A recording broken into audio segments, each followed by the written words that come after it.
Divorce is one of the most challenging transitions in life, and without the right guidance, it can quickly turn into a disaster. Welcome to Dodging Divorce Disasters, the show that helps you navigate the legal, financial, and emotional pitfalls of divorce before they happen.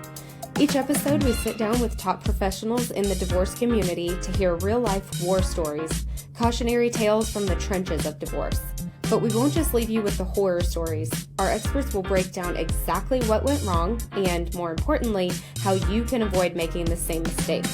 Whether you're in the early stages of separation, deep in the process, or supporting someone through it, we're here to help you move forward with clarity, confidence, and fewer regrets. We're your hosts, Lori Hawkins and Pam Abirached. We are local experts in the areas of real estate and lending, and we're so excited to be sharing these incredible professionals with you. Let's dive in.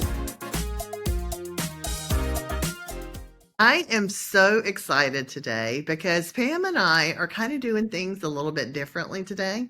This is Dodging Divorce Disasters, and typically we are interviewing an attorney or a CDFA or anybody that has really anything to do with divorce. But we decided that you probably needed to get to know us a little bit better as your host. So today I get to interview Pam Abirached. Hey Pam, I'm so glad you're here.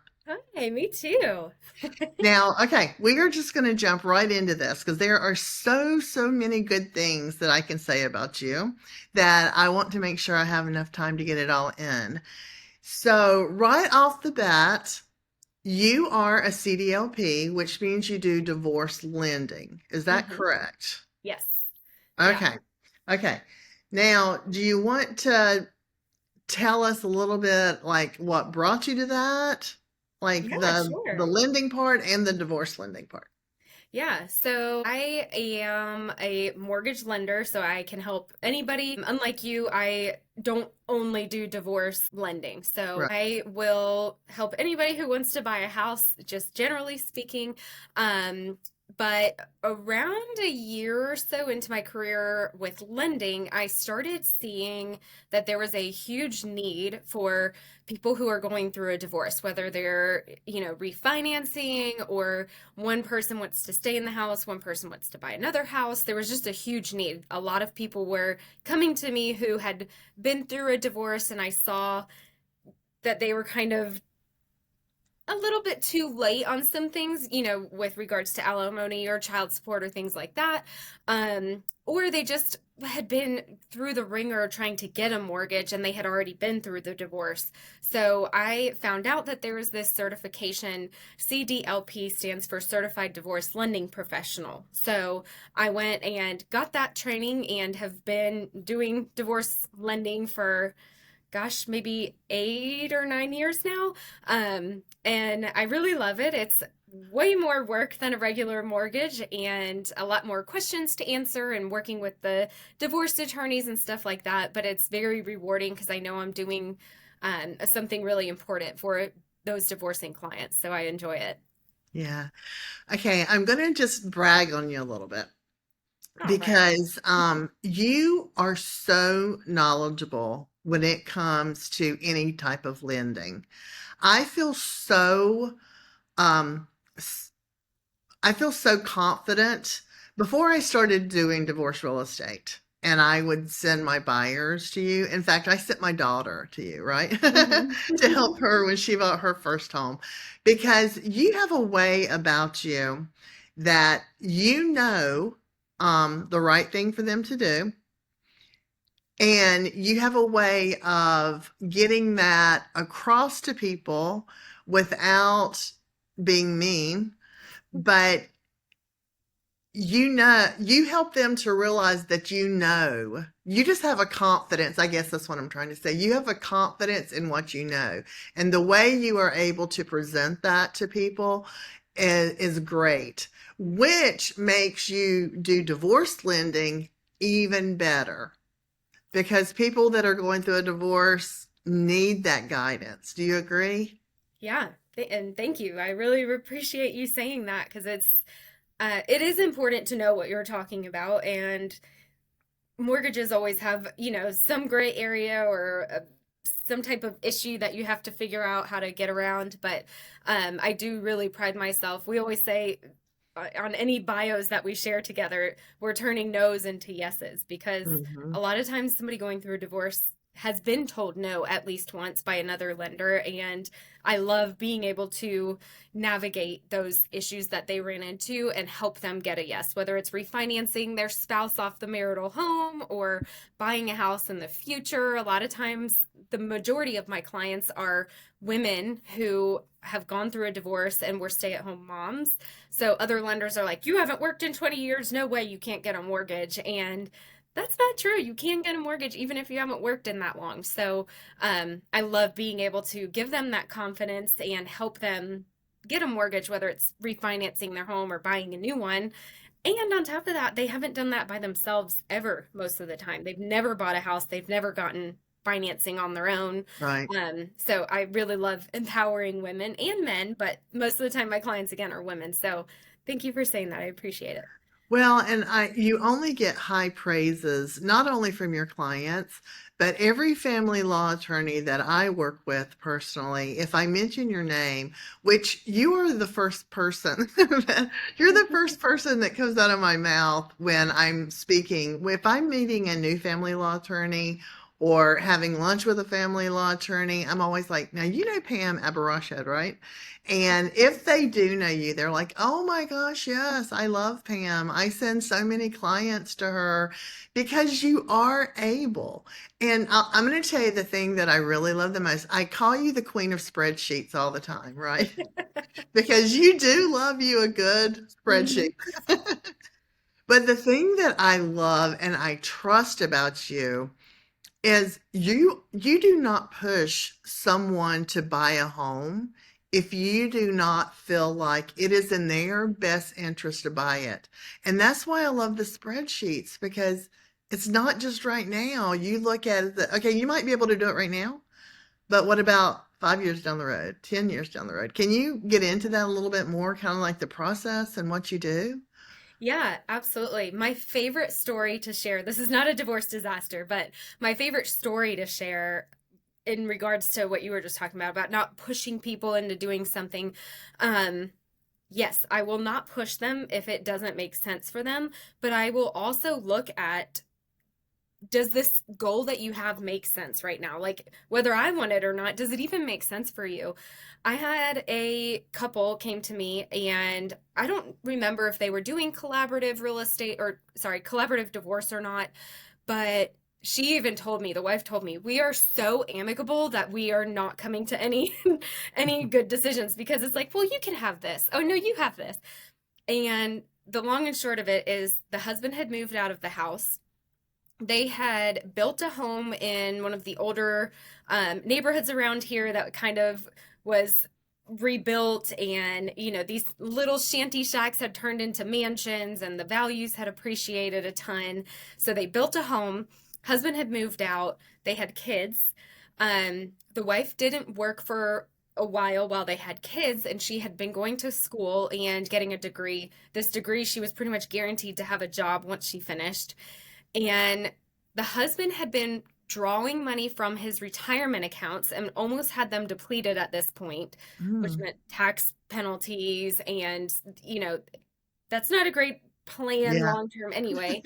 Um, and she was like hell bent on getting the house refinanced into her name. And of course, they had built the home during COVID, so they had a super low interest rate, and their rate was going to go up exponentially. She was going to have to pay him money to get his equity, so that he could Mm. go and live his life. And it was like this, we can make it work, but it's going to be so hard and it's going to be so expensive. And at the end of the day, I was like, okay, do you want to stay in this house? Like, is it just for, let's figure this out and move past it now? Or do you actually love this house and want this? I mean, her payment was going to be double what they were paying currently. Wow. Um, and I showed her the other side of that coin, which was you sell the house, give your husband his money, you take your money, and they also had a lot of debt that they had accumulated through, divorce and spending and whatever. I'm like, you guys could stop drawing from retirement. You can be completely debt free. Wait 4 more months to finish your degree, at which point you're going to have your own income And I was like, you could even do an Airbnb and rent something in a cool area that you're probably not going to live in forever, but you could rent for 4 months Right, right. and then qualify. And at first, she was a little resistant to it, but then when she saw the numbers of this is what I can qualify for based on my future income, and I won't have, I mean, it was like maybe $70,000 of credit card debt they had to settle. Like they could get rid of all of that and still have money for a down payment. And when she saw it in that way, she was like, this is what we're going to do. And she ended up going that route instead of trying to refinance. So it's a long story, but it really is Yeah, important to have a lender who's going to look at that big picture because we're commission exactly. only. So other lenders are just like, well, I can get a paycheck from this. That's Let's do it. exactly right. That's Mhm. what I admire about you is that you put your clients and what's best for your clients first, even if it means I know you do a ton of work in these divorce cases that never comes into fruition of you resulting any money Mhm. for you. But you know, you do it because you care and you're good at what you do. So that's a great story. That is a great story. Well, okay, thank you for sharing all of that. But I want to talk to you about for anyone that would meet you, okay? I mean, I think they would describe you as kind of a girly girl. I mean, you like to dress and your hair is always fixed so pretty and your makeup and everything. But you've got another side to you, right? I do. Tell us about it. Tell us about it. I've So experienced this other side, so go you have. So yeah, I do like to dress nice, and I usually have my nails done, which I don't right now. ahead. But I am definitely a tomboyish on the other side of things. So when I'm at work, I'm very professional and, girly, but I do love renovating houses and woodworking. So I have, every tool you could imagine. My husband's wedding present to me was a miter saw. So I absolutely love to get dirty and, I love it when people come to our house and they look at my husband and they're like, "Man, you really did a lot of work in here." And he's like, "Nope, that was her." I know. I will never forget. I'll never forget my Christmas tree. We always go to the mountains to get the Christmas tree the day after Thanksgiving. Came home at that point in time, this is several years back. My stand, you had to have the hole drilled in the middle. And I was talking to you or texting, and I was like, "Oh, I'm so frustrated. I wanted to put my tree up." Well, before I knew it, you were like over here with your drill, and you were like, "Give me that tree. Let me put a hole of that tree for In my that." high heels. I know, I'll never forget that. I know. That's great. And you do such a good job. I mean, you have done a ton of renovation in the house that you're in now. Hmm. Yeah, So, it's I been mean, a and lot of it work. is gorgeous. It is so pretty. You do Oh, such a thank good you. job. Thank Such a you. good job. Yeah, so if our listeners want any renovations in the area, just call me. I know, Just exactly. kidding, I I'm not for know. hire. Exactly. Lender for hire. All right. So tell us a little bit about is there I know you do divorce lending. What is kind of your niche area when it comes to lending? I mean, how would you describe that? So the divorce thing is more of we'll call it a passion project because I know it is so underserved and there are so many lenders out there who don't know how to do divorce lending. So, like you mentioned, there are a lot of times that I don't actually do a loan for somebody who's getting a divorce. Especially right now with rates being higher, there are so many people who have those lovely COVID interest rates. So they're trying to do a loan assumption, Right. which I'll talk about in a second for people who don't know what that is. But a lot of times, my divorce niche is just having a conversation with somebody who's going through a divorce and wants to keep their home, or maybe they're working on alimony and child support and they don't know how to set that up properly so that they can qualify for a mortgage in the future.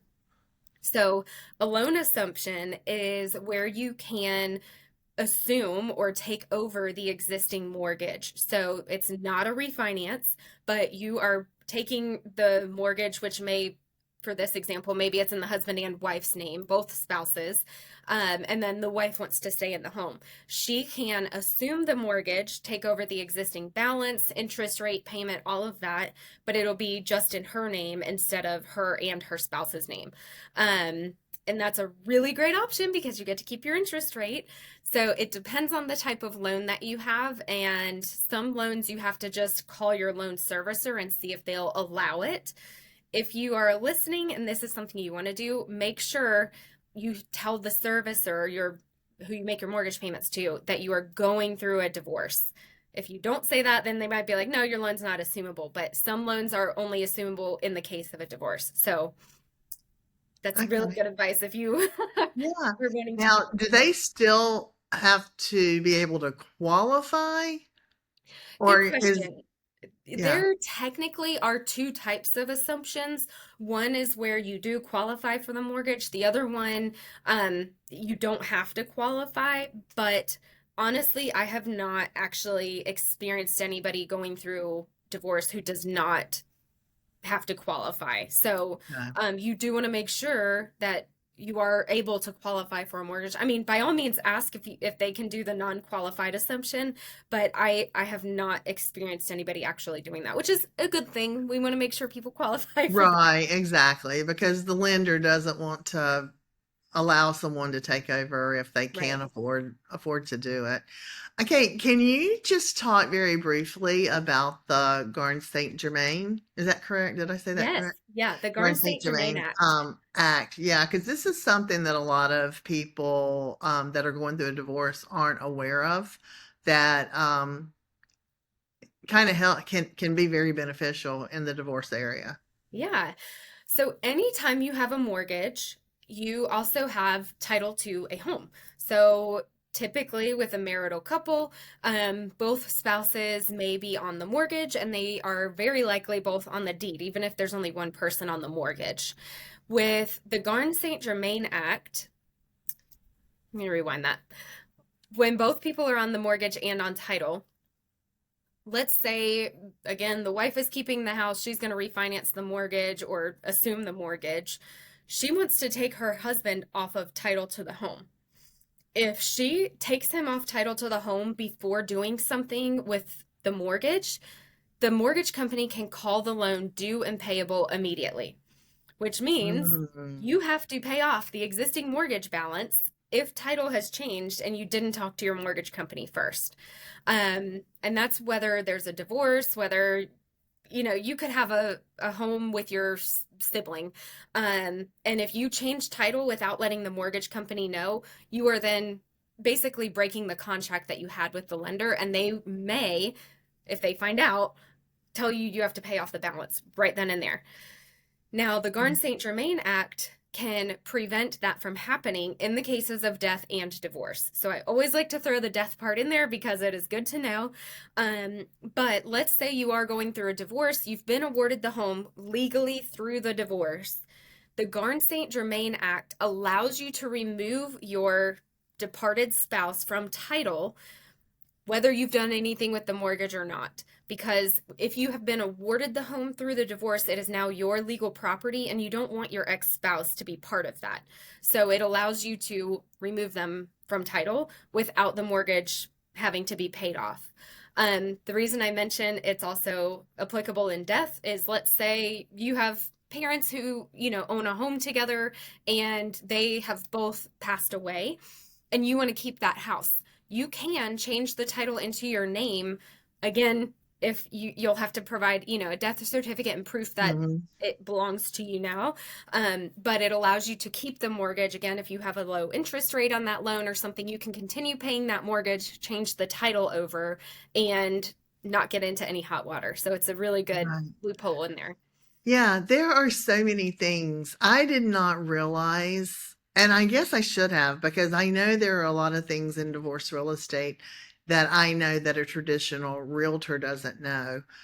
And it's the same way, right? I mean, when Mm-hmm. you go through the certification, there's rules and tax regulations, things that can be considered income. I mean, there's just so much that that a traditional realtor, because I know you said turn no's into yeses, and I have sent people to you that have been turned down by other lenders that when they come to you, you work your magic and it's all legit. It's not like you're doing anything that's not legitimate, but you are able to either get them qualified, to be able to help them keep the house, to be able to buy another house, Hmm. by just knowing things that a typical lender would not know. Yeah, there are all kinds of rules and regulations with mortgages that, I mean, you have to know a lot to even be a good lender, Right. generally speaking. But then when it comes to divorce, there are so many other, hoops to jump through to make underwriters happy. So a lot of lenders don't know those intricacies when it comes to alimony, income, divorce, like an equitable distribution and stuff like that. So having this certification gave me that knowledge to be able to navigate around those guidelines and make it happen for somebody going through a divorce. Right. Well, now you kind of mentioned this when we first got started, because you don't only do divorce real estate. I mean, you will work with other people other than people that are just going through a divorce. And I don't Mhm. think I mentioned either where you're able to do mortgages. Can you Mhm. give us those areas? Oh, yeah. So I work for Cross Country Mortgage, and I am licensed in North Carolina, South Carolina, Arkansas, and Missouri. Okay. Okay. And you will, anybody that's looking to do a mortgage, it doesn't matter if they're going through a divorce, you help them, right? Hmm.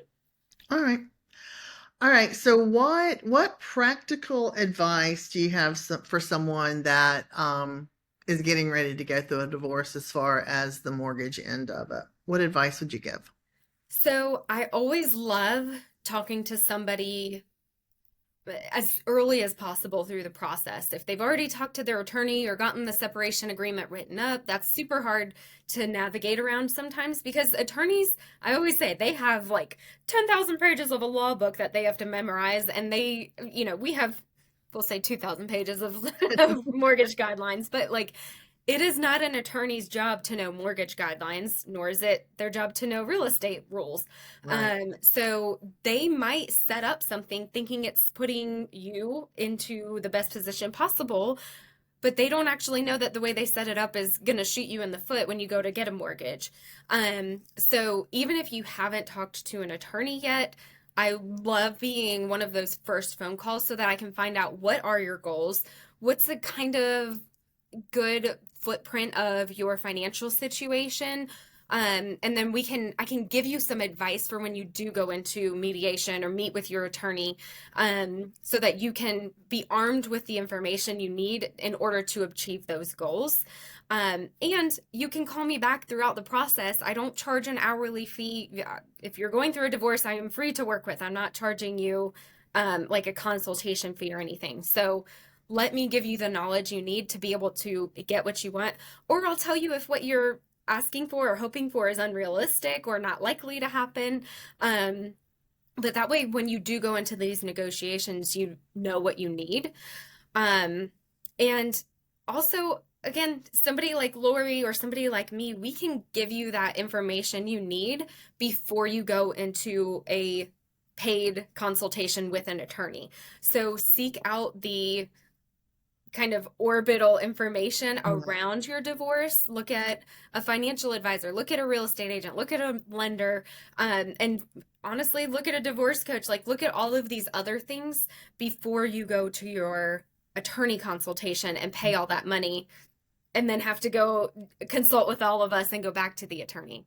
Yeah, that is really good advice. And I I I didn't realize when I was going through I mean, it really is good. I wish I had known that, because you probably, as a CDLP, could have advised me in a much better way when I was going through my divorce. If I had consulted you before actually, doing that. If I had had a CDRE, if I wasn't even a real estate agent at the time of my divorce, Hmm. so I couldn't even bring myself, help myself through all of this. But Hmm. that is really good advice. And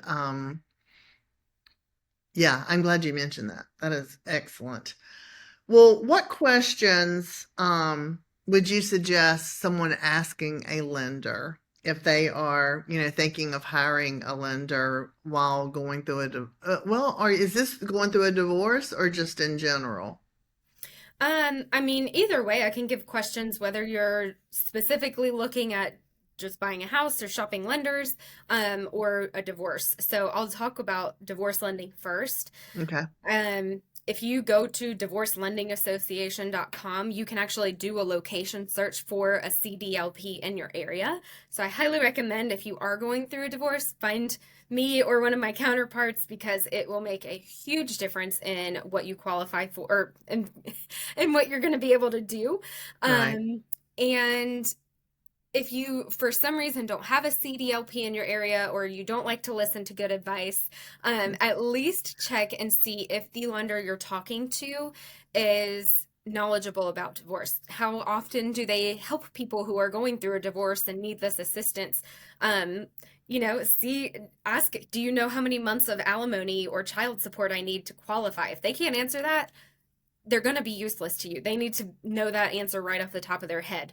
The answer is 6 months, by the way. But if they are hemming and hawing, like, oh, let me look that up, they probably are not knowledgeable about divorce Right. real estate and mortgages.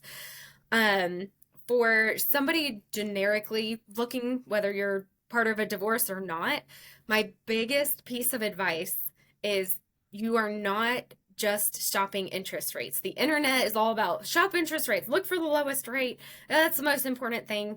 And that is not true. Most lenders' interest rates are going to be comparable.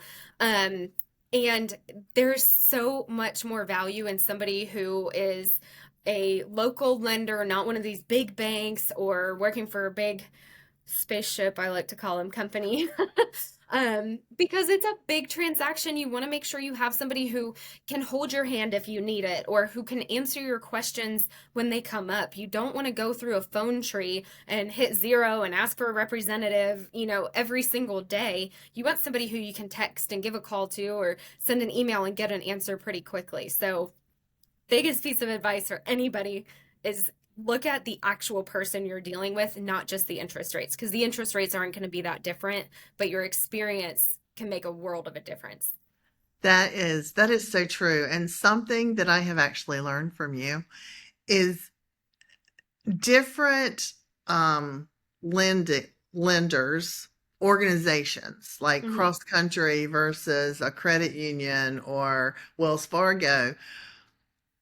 All of you guys have different kinds of loans. Hmm. And you guys, they're called products, right? Like you Yep. have different kind of products. So when you hear people say, "Oh, different kind of products," it doesn't mean like cleaning products or anything like that. That's different kind of loans. Hmm. But every organization can have different kind of loans. And the thing that I admire about you and cross country is you have a wide variety and you will ask somebody, okay, give me all your information. And then you take that information and you look through everything you guys offer and say, okay, let me explain these two or three things to you and what your payments would be with each one because the one I think would be best for you does have a higher interest rate, but you're going to have to put less money down. And this is how it works out in the long run. Hmm. People do not understand that at all. I didn't understand it until I became a realtor and started working more hand in hand. Hmm. A bigger organization does not mean a better lending department. So That's a really great point. And another thing too is we have generally the same, I'll call them like generic products. Most banks and mortgage companies are going to offer FHA loans, VA loans, Right. USDA, conventional, but we don't all underwrite them the same way. So a lot of banks and other lenders have things called overlays, which is how much risk they're willing to take on each specific loan type. So that means you have to have a higher credit score or you have to put more money down than what the loan program actually says. So one thing I love about cross country and why I am with this company is we pretty much have no overlays. We have really awesome in-house products. So like really if there is a product that we don't offer, I usually know a way to obtain that through a brokered option or I have a contact who I can refer you to. Because again, I'm not always just gonna take a loan just because I can. I'm gonna look for the best option for you. Exactly. So yeah, all of that to say, you have options, and I will always look at all options and make sure you're in the best spot. And you are there every step of the way. Even if, like, they come, you're kind of their first point of contact, and you go through, you get it all set up in this nice little neat package, and it is all detail oriented, and then you pass it on to underwriting. Hmm. Okay. But once it goes into underwriting, if they have questions, they still call you because Yep. you are with them every step of the way, all the way to the closing. And that is not true for all lenders and all Hmm. organizations. So that's another thing that I love. Well, you have given us a ton of information. Okay, yeah. I'll edit this out, but you didn't ask my divorce disaster. I almost Oh forgot to my ask it to gosh. you too. So sorry. Okay, all It's right, we'll okay. do that. Okay. Okay. All right, now before we go, it is called Dodging Divorce Disasters. So tell us, do you have a divorce disaster in the lending information you can tell us about? I do. I have so many, but my favorite story to tell was a huge success. So a lady came to me because I can't remember at this point if it was an attorney or a friend of somebody or how we got connected, but she had literally been told no by five other lenders because her separation agreement had some crazy stuff in there. Um, Her ex-husband was leaving the house. She was going to take over the mortgage and refinance it. And she had a very long history of receiving her alimony and child support payments, which was definitely needed. She also had a business that was showing a loss. But the alimony and child support were, they set it up so weird. She had to, or sorry, the ex-husband had to pay alimony and child support, but part of it was also going to pay for the mortgage payment, and part of it was going to pay the cable bill, and it was all split up in all these weird ways, which is a no-no. If you hear nothing else, do not make it complicated. That is what's going to get you denied for a mortgage. We were able to work around it, but instead of having just alimony and just child support, he was paying part of her alimony, part of the child support, and then the difference was going towards mortgage payment and cable bills and all these other weird things. So we were able to work around that and get through it, but she had a very hard time getting qualified. If you were going to be receiving alimony or child support, just have payment for those two things. Don't say, okay, I'm going to get a total of $5,000 a month and then allocate it to different things. Have your ex-spouse pay you that total fee, whatever number you agree on, and then you pay your own bills. That is the absolute best advice I can give. I don't know why people try to complicate it, but I do see that a lot. And luckily, I can step in before it's in an agreement and be like, no, Yeah, abort. no, that is great advice. Yeah, that really, really is. Yeah. Ah, thanks for sharing that too. Well, thanks so much for giving us so much information, Pam. I really, really appreciate it. How can people find you besides So, watching these videos? well, you can find my crazy last name, Abirached, on the video here. So really, if you search Pam Abirached, you will find all kinds of ways to contact me. I am on Facebook and Instagram. You can go to my website, which is mortgagesbypam.com/home. And that will get you all my contact information. But really, if you Google me, you'll find all kinds of stuff with my name. Perfect.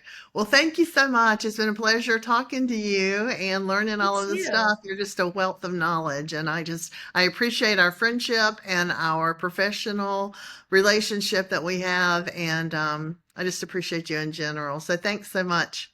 Me too. I love you, Lori. Thanks for I love interviewing you me. This too. is fun. This podcast is for informational and entertainment purposes only.